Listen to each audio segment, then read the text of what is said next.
Just let this one also. Okay. And we roll it. Okay. The first explicit use of the body was in a work called I Body, E-Y-E, in which I responded to 36 exposures of a 35 millimeter camera by making actions as quickly as possible for each shot, in which I combined my body with the materials I was building in the painting constructions. So there was a collage, a large collage of fur, and I put glue in my body and took the fur on my body and moved within the fur collage. I took paint, chalk, glue, ropes, shards of glass, and for each shot of the camera, for each exposure, made a transformation of the body.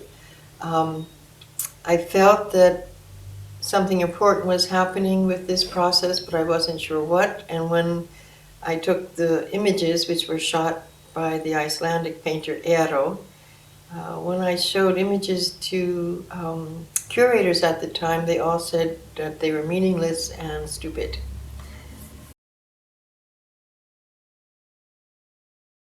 I think it's important to make it clear that I'm a painter. I still think of myself as a painter, but I'm a painter who went into space and actual time, and very early on incorporated my body as an extension of the dimensional materials that I was building in the 60s, which included motorized dimensional elements such as motorized umbrellas as part of the constructions, and fans and moving elements. And it was a question in 1963, could I be both the image maker and the image? And the answer in 1963 was no, absolutely not.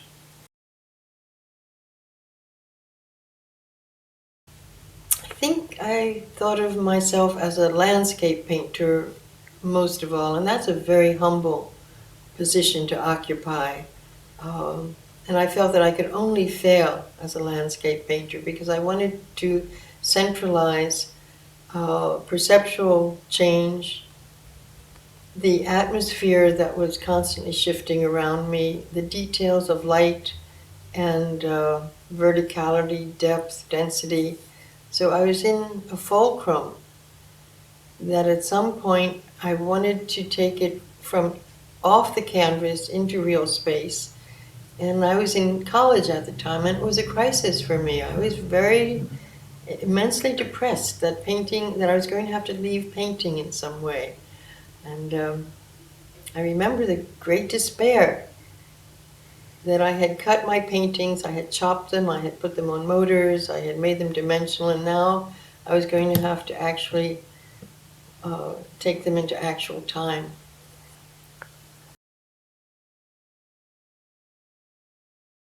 I think the dynamics, the motive for the transformations I wanted to experiment with had to do with the implicit energy of abstract expressionism, just to take that another step, and certainly Pollock painting with the entire body so that the frame of the painting was physicalized. Those were influences on one hand. Another influence was that I was living with a musician, a composer, and as he was conceiving of constructing sound in time as a spatial element, I began to conceive of space as a time element. So there were those two formal aspects, and then I wanted to find a way to take the female body out of the frozen history of painting. Was there some way that I could reoccupy that history of male construction? Painting certainly represented a male history, but my most intensive influences were Cezanne, where I felt that was the discipline of fracturing space that everything was going to be formulated upon. At the same time, I was doing what I call double knowledge. I was trying to find precedents of women artists, and I found that there had been women, and this is, in the late 60s or the early 60s, when we don't even have neutral gender usage. Everything is masculinized in the language, man and his images, the artist and his materials.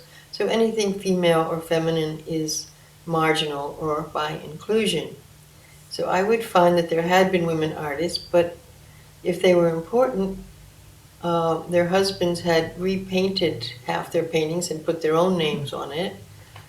They would be reaccredited or considered unworthy.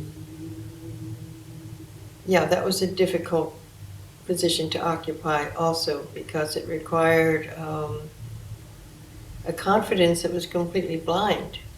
And I had expected the culture, when I came to a place like New York City, that there would be a generous equality and equity, that we were all artists together. But the hierarchies of the possession of creative history was still being insisted upon for the men, by the men. And what I mentioned earlier was this aspect of the stud club, in which there would be what I called a cunt mascot. And I was a cunt mascot because I was appealing enough and smart enough so I could be with the boys.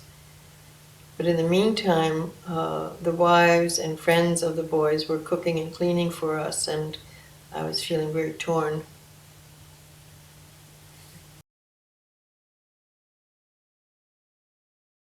I can't accept the term performance art. I truly detest it, perhaps the way the Cubists hated to be called Cubist. Performance for me is a violinist, the stock market performs, trained animals perform, men perform sexually.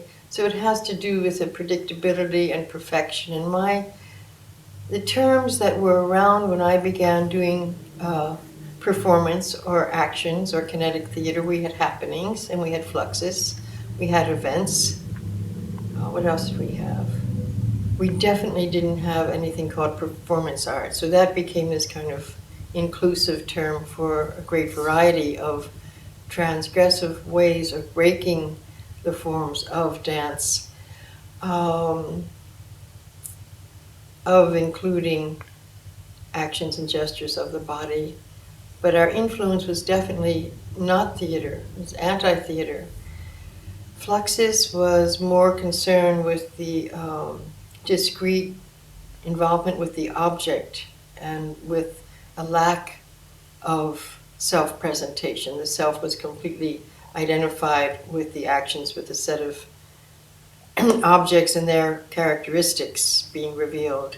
Whereas happenings was richer and messier, and we had lots of materials. We could incorporate anything, and it was sexier than Fluxus.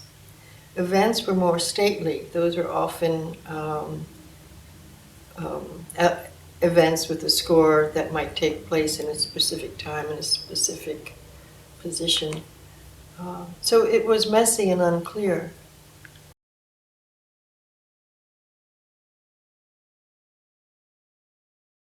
My first group activity, event, kinetic theater was on a dark night at the Living Theater, where Dick Higgins and I combined a set of events. And we would work in parallel or together for many years without having any real harmony between us. So these were collaborations that were not harmonious, but we recognized something radical in each other and that we should occupy this territory. So I conceived a work called Something for Sound and Motion, and I took huge shards of glass and drilled holes in them and covered the performance area with these hanging shards of glass, which were dangerous. And then there were instructions for the participants. Some were dancers, some were musicians, some were friends. to make certain kinds of actions physically through these dangerous pieces of glass while they struck them to make sound. And at the same time, some of that group would be walking in the seats and on the back of the seats in the theater, often falling through. Kind of controlled chaos. Dick did, I think he might have done a screaming piece then. And part of that evening was Lamont Young doing the chairs and tables, is it called? Symphony? Yeah, the symphony, the concerto or sound piece for chairs and tables, which involved dragging them with a very annoying noise across a tile floor. So that was one early collaboration. Then at the same time, I began to work with the Judson Dance Theater. I came in as the first painter to choreograph and to construct a visual dynamic around the movement experiments that the dancers were doing. And they, of course, included Yvonne Rainer, Tricia Brown, Lucinda Childs, Elaine Summers, John Warden, David Gordon, Valda Setterfield. Yeah. Before the work with Bob Morris became sight, based on the image of Olympia, Bob and I were doing experiments in movement in the Judson Gym. And I wanted to try something very visceral, very physical with him. And one day he came in and said, I have another idea. And he took me down to his studio where he had built this little shelf. And he said, now you lie on that little shelf, and I'm going to put boards in front of it, and then the piece will be a sequence of my moving different plywood sections until you're revealed floating on this plywood shelf. And it evolved that I would be naked with a little collar and in the position of Manet's Olympia, abstracted, clarified. I felt ambiguous about this image. I wanted to do it. I wanted to see what it would be like to occupy his vision. But at the same time, I realized I had been historicized and immobilized. The piece became a very powerful situation of occupying history and being in his vision. It wasn't really a collaboration. But at the same time, my becoming this image in his work dominated my own work at the time, so that the audiences in New York were so concerned that I was the image of Olympia for Bob Morris, rather than that I had just constructed this huge, immense erotic ritual of my own, meat joy. And so there was another contradiction that I hadn't expected. Mm-hmm. So for a while, my being a performer for someone else eclipsed all that I had created again. Meat Joy was an erotic vision. At the time, I thought I wanted to eroticize my guilty culture, and it started with a set of drawings of very physical interconnections between performers using fish and chickens and sausages as an extension of the energy and the tactility of the body. Then it became quite complex, because in order to have this fluidity and freedom of physical interchange, people really had to be trained to touch one another, to drag one another, to handle one another, to move with one another, to learn one another's musculature. So that's really when I had to start to perform myself, because I had to show people what the energy or the focus was going to be for these images that came out of drawing and painting for me. Then I constructed sequences of lights, duration, the sound, layers of tape. I had envisioned us originally being naked, but that was forbidden for different reasons, both in Paris, England, and the States. So then there were brief costumes to construct.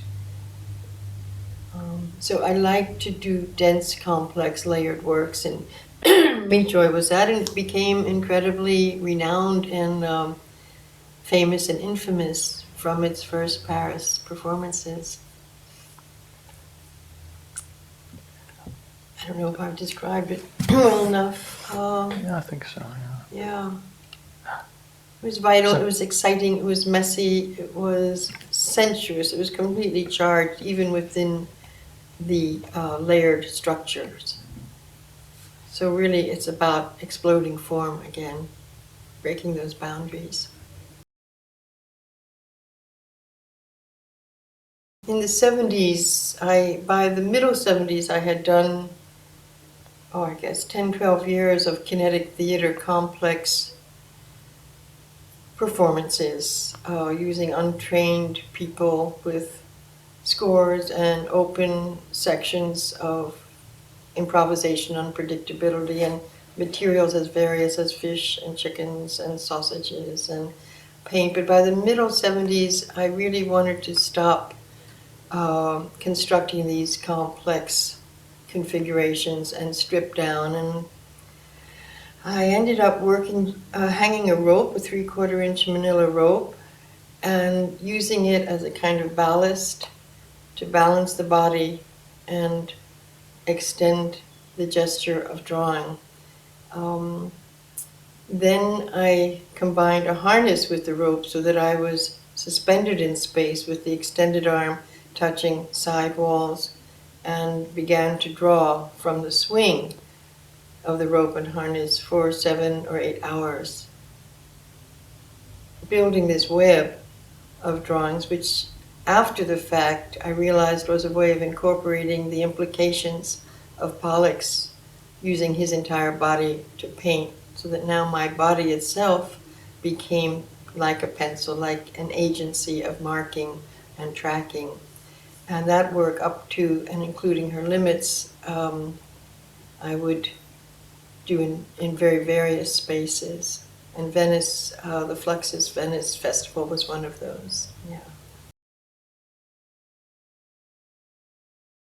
The odd thing about my work is that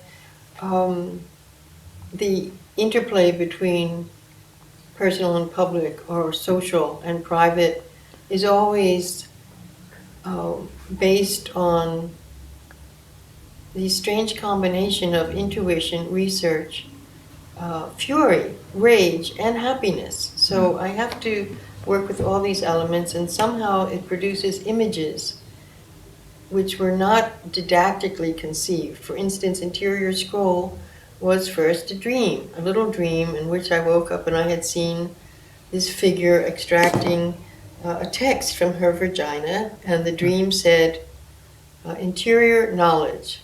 And I thought, oh, well, that's important, that's very interesting. But I just left the little drawing somewhere, and then there was a festival, and the women said, come and do something with us, do some action.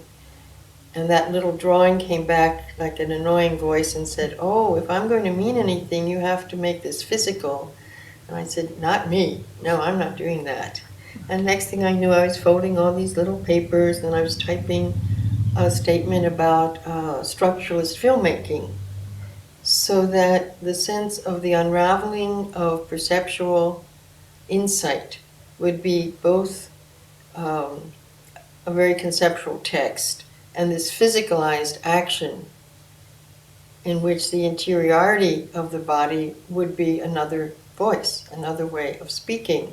And of course, when I did the action, it was considered horrendous, stupendous, confusing, bewildering, and but a banker was in the audience, and he was very excited, and he said, now I understand the ticker tape and why my life is always spent watching this unraveling monetary information, that it's really from the lost body. So many things happened, and I never thought that it would enter culture. I don't do the work expecting it will.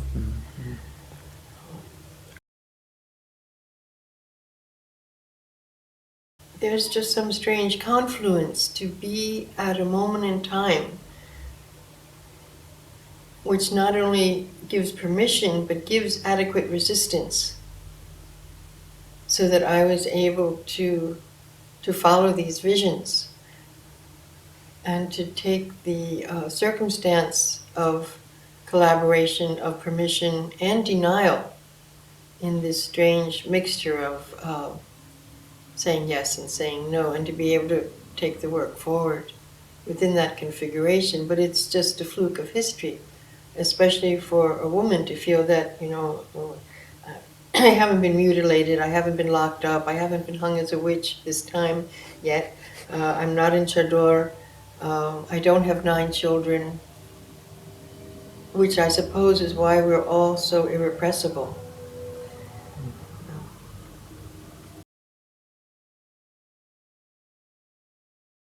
I really wasn't able to separate my lived experience from my creative experience. I saw that my creative will was being denied and marginalized. And part of what was constantly influencing that was the fact that we had no pronoun. As I mentioned, everything was masculinized, every statement, every title. And we had no genital sexuality, except female sexuality existed only as a medical issue or as pornography, so that the normal actual lived experience and the language of a sexualized woman's life was always very secret and taken apart. And those were the two dynamics that I was watching all the time, was genital sexuality and language. And then I was just constantly doing research and trying to address why is this so insane, and what are the consequences. So there's no separation between the work and my sense of being a person and being an artist. It was all part of the same issue. I read de Beauvoir, The Second Sex, very early on, and even in the 60s, I was fighting with other students and friends about the meaning of the body, the imbalance of language, and historic expectation that all culture was masculine and masculinized. So by the 70s, before there was a feminist movement, I was doing letters and essays trying to analyze the domination of culture and the imagination and forms of expressivity, why that was persisting. And then when I came back to the States, I had been in England, then there was a movement in which women were, by their research, changing all the understandings of traditions, of religion, of linguistic studies, of psychology, of ecology. So the feminist research connected to some earlier research that was first done by male scholars, Victorian scholars, and changed the face of culture now.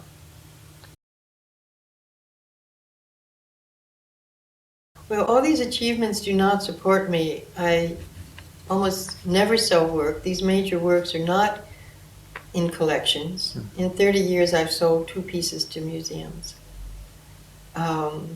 My work is not supported. I'm still struggling. I don't have health insurance. I never know when I'm going to be able to produce an installation, which is my work now. I work with complex systems of editing video and projection.